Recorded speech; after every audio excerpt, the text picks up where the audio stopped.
Sobrang masakit yung tuhod ko. At dahil sa mga sakit na to, hindi ko na nagagawa yung normal na ginagawa ko noon. Marami pa akong gustong gawin sa buhay eh. Siyempre, natatakot din kasi ako na alam natin na hindi natin hawak ang buhay eh. Pero kung mape-prevent naman natin yung sakit. Ako po pala si Valeriano Babista Jr., 58 years old, dating seaman. Ang pinaka-problema ko talaga sa health ko, yung meron akong high blood, meron akong arthritis, at nagmamanas ang dalawang pa ako. Sobrang masakit yung tuhod ko. At dahil sa mga sakit na to, hindi ko na nagagawa yung normal na ginagawa ko noon. Patulad ng pag-exercise at paglalakad ng malayo. Napapansin ko kasi yung dalawang pa ako, nagmamanas, nagkakaroon ng edema. At sa gabi, alas 3 ng umaga, nagigising ako para umihi. Tsaka yung high blood pressure ko, palaging mataas. 150, minsan 140 ang high blood ko. So mataas yon, dapat 130 lang supposed to be. Natuwa ako ngayon dahil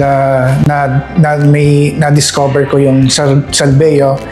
May isang mga kasama ko sa community ang nagsabi sa akin na itry ko daw yung Salbeo grass.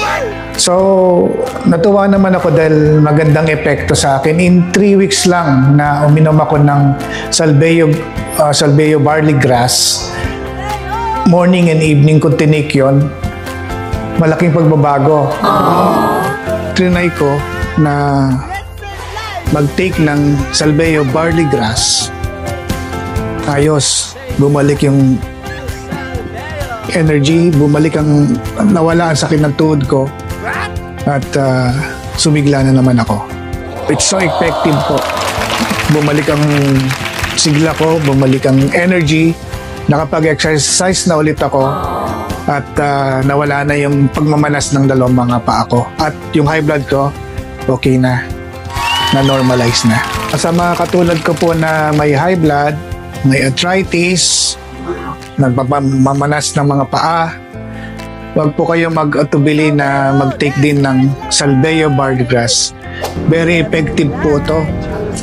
Effective po sa akin, sa inyo rin po. Magiging epektibo rin po. Sobrang masakit yung tuhod ko. At dahil sa mga sakit na to, hindi ko na nagagawa yung normal na ginagawa ko noon. Marami pa akong gustong gawin sa buhay eh. Siyempre, natatakot din kasi ako na alam natin na hindi natin hawak ang buhay eh. Pero